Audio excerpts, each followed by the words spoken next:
Después de un periodo de luna de miel con el dólar y la paridad, pues volvemos a entrar en una inestabilidad. Qué poco duró esto, apenas en enero se habían declarado los economistas que ya Venezuela no estaba en hiperinflación y vemos que pues el Banco Central de Venezuela ha estado inyectando a el mercado cambiario dólares para mantener la estabilidad. Definitivamente no en 4.30, pero sí ha estado en 4.80, ha estado en 5 y algo, pero de repente de los 6 saltó a los 9 con una rebaja en los últimos 2 días.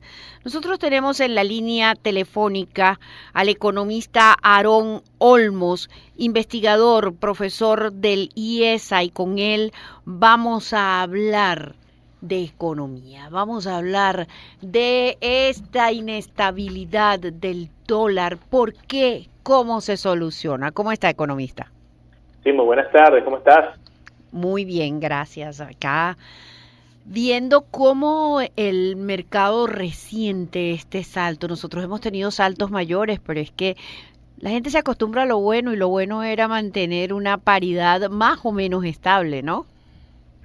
Sí, es así. Bueno, aquí habría que recordar varias cosas, ¿no? Lo primero es que este tipo de cambio que habíamos tenido estable desde el año pasado hasta más o menos mes y medio atrás, que comenzó a subir de los 5 bolívares y pasó a 6 y después a 7 y después estos saltos que hemos visto, se estaba manteniendo precisamente por una política de intervención, ¿no? De parte del Banco Central a través del sistema financiero. Si la política de intervención hubiese ocurrido desde el año pasado a la fecha, el precio que tuviésemos hoy de la divisa fuese evidentemente muy superior, ¿no? El problema con estas políticas es que tienden a agotarse en el largo plazo, cuando hay insuficiencia de recursos, cuando no hay flujo de caja, que es un poco lo que está pasando ahorita. O sea que el gobierno no tiene dinero para seguir inyectando cantidades ingentes para mantener la estabilidad del cambio. Bueno, solamente en este año se han colocado en el sistema más o menos 1.700 millones de dólares, ¿no? Y vaya que eso es bastante dinero, asumiendo el hecho que es una toma de decisión bastante costosa, pero eficiente. Esto tendría que haber venido de la mano de otras políticas, ¿no?, complementarias, no solamente la colocación de dinero en el sistema. Entonces acá de alguna manera un poco la reflexión que hay que hacer tiene que ver más con la política económica en pleno. Es decir, no solamente es la intervención cambiaria, sino bueno, que esto se está haciendo a nivel de política monetaria, que se está haciendo a nivel de política fiscal, que se está haciendo a nivel de política comercial, que se está haciendo de parte del concierto de todas estas políticas a nivel del uso armonizado, porque, bueno, buena parte de nuestra economía a nivel de fijación de precios gira en torno del tipo de cambio, ¿no? Y cualquier modificación que tenga esta variable tiene un efecto más que proporcional luego en la fijación de precios, ¿no? Y de ahí vemos la insuficiencia del salario y la incapacidad de las personas para poder cubrir sus necesidades. Ahora, el impacto sobre el devenir de la economía, sobre el comercio, sobre el intercambio comercial de esta situación de inestabilidad. Bueno, en principio, como nuestra economía gira en torno a monedas extranjeras, y digo en plural porque no solamente es el dólar, ¿no? En algunas ubicaciones es el peso, en otras es el brasileño, el oro, el euro inclusive, que se usa en algunas ubicaciones, ¿no? Los criptoactivos que también están presentes. Entonces, nuestra economía es muy sensible a cualquier cambio que se dé en alguno de los precios de los principales medios de intercambio que usamos, principalmente ahora sí el dólar, ¿no? Entonces, bueno, pasamos de un salario mínimo de $30 quizás a, dependiendo del tipo de cambio, 20 o 15 dólares por persona. Evidentemente eso es insuficiente para poder cubrir las necesidades. Recordemos que principalmente los empleadores pagan en bolívares, pero el mercado pide divisa. Bueno, estamos viendo una situación de remarcaje de precio que era lógico esperar en términos del aumento de la divisa, y esto de alguna manera va en contra del bolsillo, ¿no?, del venezolano.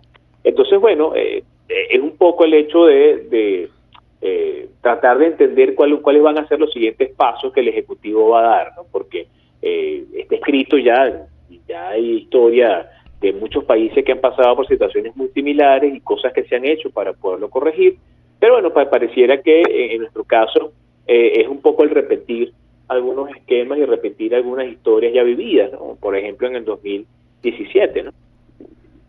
Ahora, evidentemente que el país se ha visto obligado a utilizar el dólar debido a la escasez de bolívares. Eso es una realidad que perciben todos los ciudadanos.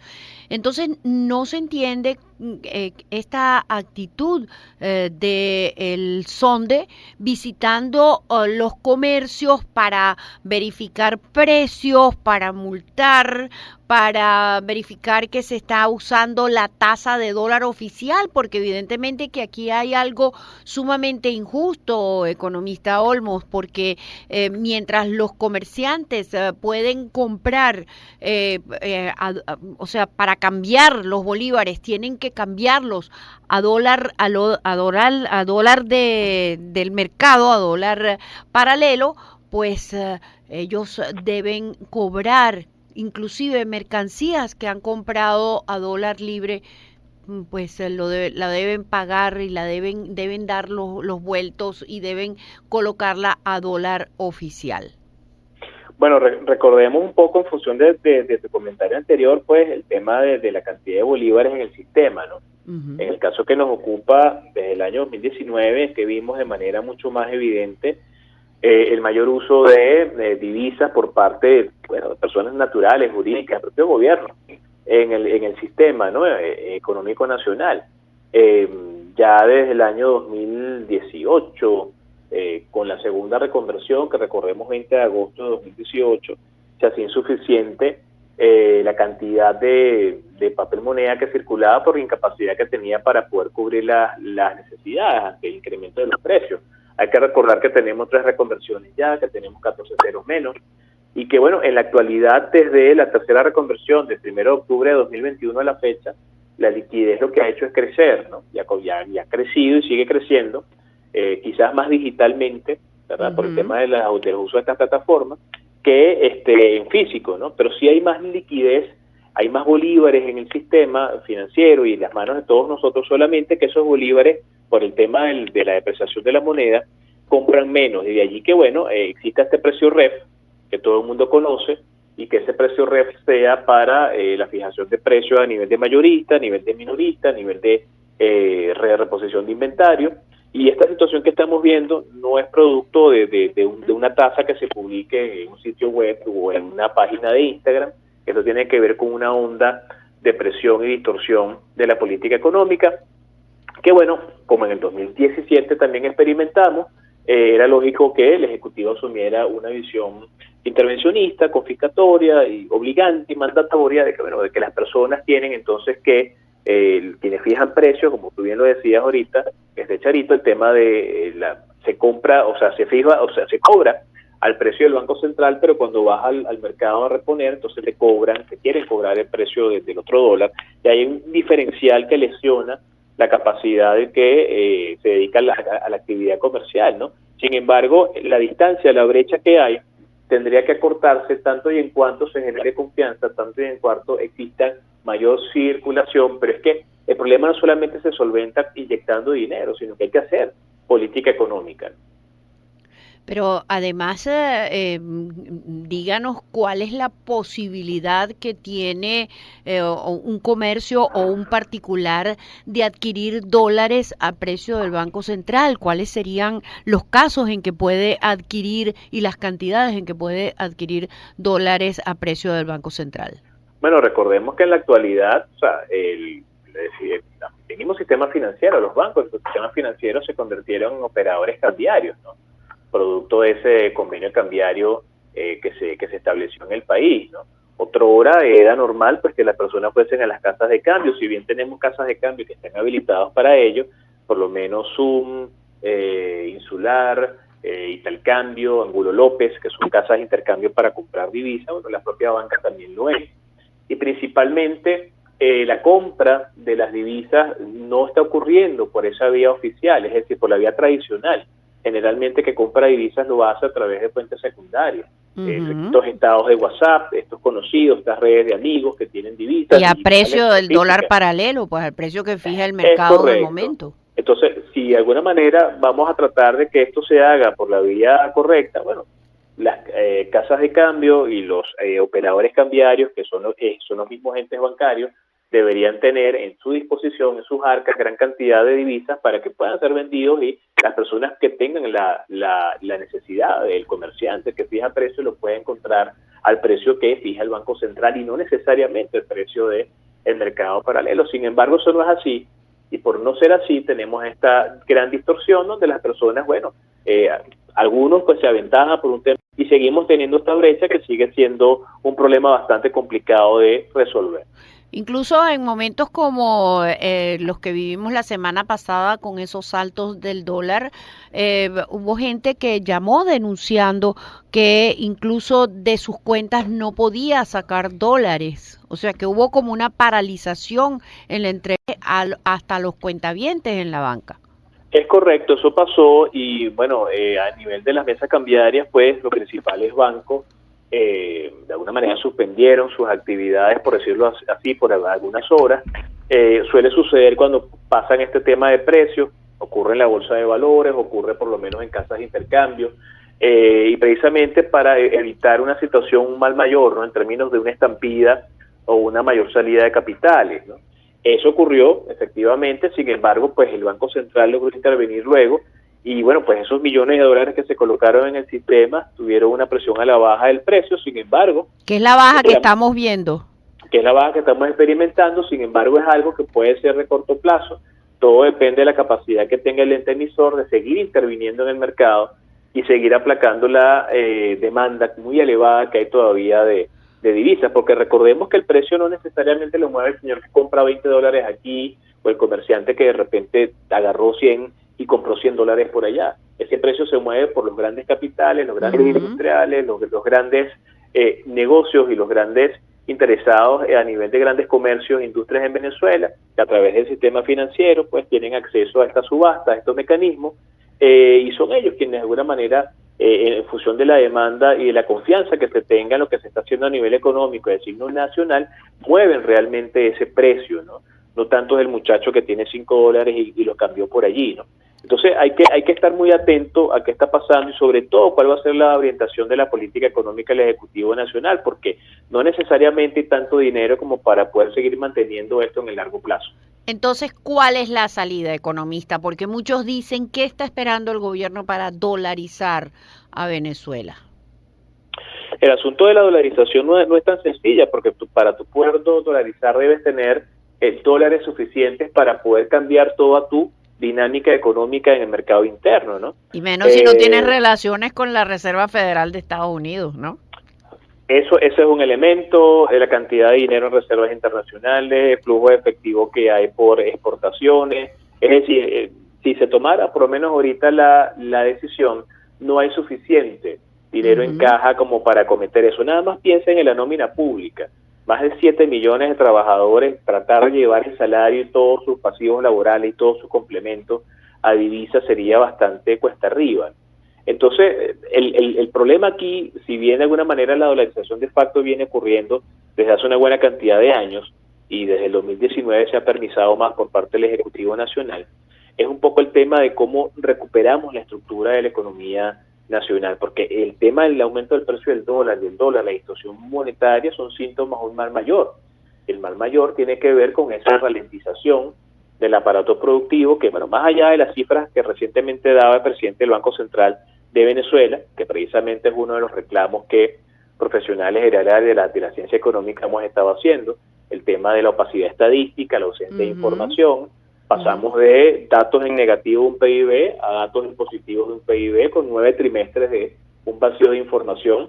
9 trimestres sin información. Hoy, por cierto, y vamos a informar de esto a nuestros oyentes, sale a la luz un documento público firmado por una cantidad de economistas, entre ellos usted, Aarón Olmos, quienes suscriben ese documento exigiendo a las autoridades del Banco Central de Venezuela, al Ministerio de Finanzas y al Instituto Nacional de Estadísticas la publicación de las cifras actualizadas. ¿Cuáles son esas cifras? ¿Por qué las necesitan? ¿De qué se trata esto? ¿Cree que esto va a ser escuchado? Bueno, por lo menos, y lo importante acá es que entender el hecho de que el reclamo tiene toda la procedencia del mundo, es decir, se está obligado por Constitución Nacional y se está obligado por ley a suministrar data, y data macroeconómica, data estadística, que no es cualquier data, es data importante, interesante para la toma de decisión del propio gobierno, de las empresas y de las personas. Y bueno, pues no tenemos data actualizada del Producto Interno Bruto, no tenemos data actualizada de la balanza de pago, no tenemos data actualizada de precios del OPEP, por ejemplo, ¿no? O sea, precios, disculpen, del Ministerio de Energía y Petróleo, desde el punto de vista de los precios de nuestro barril Desde de crudo, ¿no? 2016 no tienen cifras del Ministerio de Energía y Petróleo. Y son diferentes fuentes de datos que son cruciales para poder entender cuál es el camino que está tomando la economía venezolana. Entonces, supone y resulta un tanto extraño el hecho de que, bueno, con tal ausencia de información, recientemente se nos muestra entonces unas estadísticas donde, bueno, pues en el primer trimestre y primer semestre del año, según Banco Central, el PIB aumentó 18%. Bueno, ya va, pero ¿y de dónde salen esos datos, no? ¿Y de dónde está la otra información? ¿Y cuál fue el camino del 26% negativo del PIB a un 18% positivo, ¿no? O sea, ese espacio que queda en blanco allí, eso no es el deber ser. El deber pero ser la es que gran tengamos acceso a la pregunta data. es cómo se hace un presupuesto nacional, cómo se proyecta el crecimiento en algún sector sin tener esta información. Es así, y de ahí la gran necesidad y la importancia de que esos datos estén en manos de todos nosotros, porque es data pública. Pero esto es gravísimo. Aquí vemos que desde el año 2015, desde el primer semestre del 2015, no se publican los datos de pobreza del INE, algo absolutamente indispensable para cualquier plan de tipo económico y social.